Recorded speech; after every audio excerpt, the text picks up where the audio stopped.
do this, and the more they have this irresponsible rhetoric, and the more they have this irresponsible activity of using the committee that he's going to do to attack the president, the more the public's going to turn on them. My sense, and as the poll we're going to talk about here, is people have drawn the line in the sand. People are for President Trump, and they're enthusiastic about it, and they're ready for this fight. Equally as important, Democrats are going to be ready for the fight, too. Well, let's take a look at what Ed's referring to, and that is a recent poll showing voter enthusiasm. If we could see that full screen, please. Voter enthusiasm for 2020. There we go. And this is a CNN poll. CNN poll. My goodness, what are we doing here?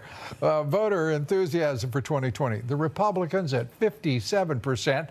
The radical Dems at 46% and independents at 26%. This is stunning, I think, to a lot of people. This must have just shocked the dickens out of CNN viewers. I would think so. To find out there is a Republican Party, and then to find out almost twice as strong. And 78% of the Republicans are extremely enthusiastic about the president, and that's these are better numbers than Reagan had or Nixon had when they both had re-elections with 49% of the 49 state victories. So I'm not predicting that, but I'm simply predicting that there's a lot of Republicans out there ready for the fight. They're proud of this president. They want this president reelected. Yeah, and we're starting to see some movement within the party. Right. And by the way, I think Ronna McDaniel deserves great credit, the chair of the RNC, for holding the line and supporting this president with full support. When there are people like, let's say Mitt Romney, for example, undercutting this president because he made some nasty remarks about John McCain. Now, there's a reason for those nasty remarks. There's a history between those two men. And the people who are attacking, including Mitch McConnell, attacking the president for his views on John McCain is asinine. Well, John had broke his word to the president on that vote. They would have had that vote. The vote on Obamacare. They would not have had that vote that night if he hadn't promised the vote.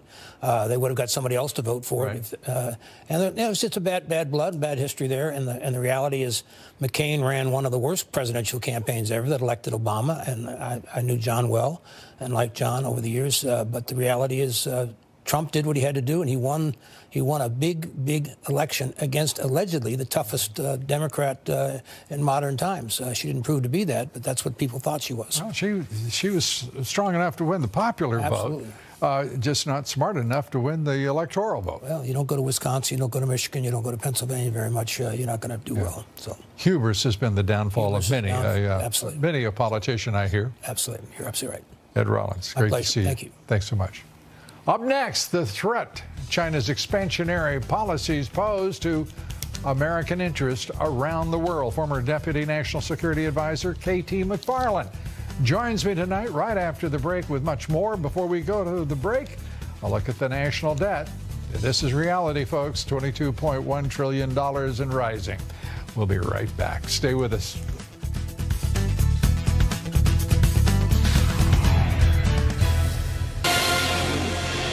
Former Texas Congressman Beto O'Rourke is on a mission to hold events in every county in New Hampshire in less than 48 hours. In the Granite State, the Texans staked out positions on issues ranging from gun control to late-term abortions. Correspondent Molly Line reports from Manchester, New Hampshire. On his political pilgrimage to the first-in-the-nation primary state, Beto O'Rourke took tons of selfies and some tough questions, including one from a man seeking clarification on the former Texas congressman's stance regarding babies that survive an abortion. The way that I would approach your question and this issue generally is to trust women to make their own decisions. On gun control, O'Rourke tried to walk the line. If you own something like an AR-15 and I'm your president, keep it. But with his next breath, O'Rourke took a tougher stance on the weapon, arguing it's a variant of something designed for the battlefield. I see no reason for it to be sold into our communities when there are so many other firearms that somebody can buy. While praising the diversity of the growing Democratic field, O'Rourke blamed President Trump for today's volatile politics. The rhetoric that has never been used by a sitting president, at least in my lifetime, the consequences to that, the hate crimes increasing every single year. Many of those attending O'Rourke's packed events have yet to decide if he'll get their support, but one voter told us, "This is the kind of person I want to be president. I want someone young. I don't want old, angry people running our country anymore." Even as O'Rourke praised New Hampshire's voters, he predicted he would pull off something against President Trump that he couldn't against Senator Cruz. I think we can win Texas. I think we've proven that we know how to campaign. And while Democratic candidates have made multiple stops to campaign in the Granite State this election cycle, this visit is O'Rourke's first. The danger for him is that he is a vigorous campaigner. And so a lot of the times that can make a candidate tired, and they tend to make mistakes when they're tired. O'Rourke is now halfway through his effort to hit all 10 New Hampshire counties. Brett? Molly Lund in Manchester. Molly, thanks. New Hampshire may be the first primary state, but on the other side of the country, the most populous state has moved up in the 2020 nomination calendar. California will be the largest prize on Super Tuesday for the Democratic primary. Correspondent Anita Vogel reports from Los Angeles on the importance of the Golden State now. If timing is everything, candidates running for president could strike it rich in California. With the state's primary set to take place earlier than usual on March 3rd, Super Tuesday, 416 pledged delegates will be divvied up, accounting for nearly 20% of delegates needed to clinch the Democratic nomination. Well, this is going to be the year in the primaries when the candidates say, "California, here I come." And with the Golden State considered ground zero for the anti-Trump resistance and home to a famously liberal voter base, expect candidates to tailor their message for a mostly progressive electorate, hitting hard on issues like climate change, universal health care, and income inequality, all championed by the original Democratic Socialist. And they are ideas that Democratic candidates from school board to president are now campaigning on. More than half a dozen declared candidates have already courted voters and raised money here. Senator Bernie Sanders is in California this week. Senator Kamala Harris, who is scoring double digits in a recent poll, launched her campaign in her hometown of Oakland.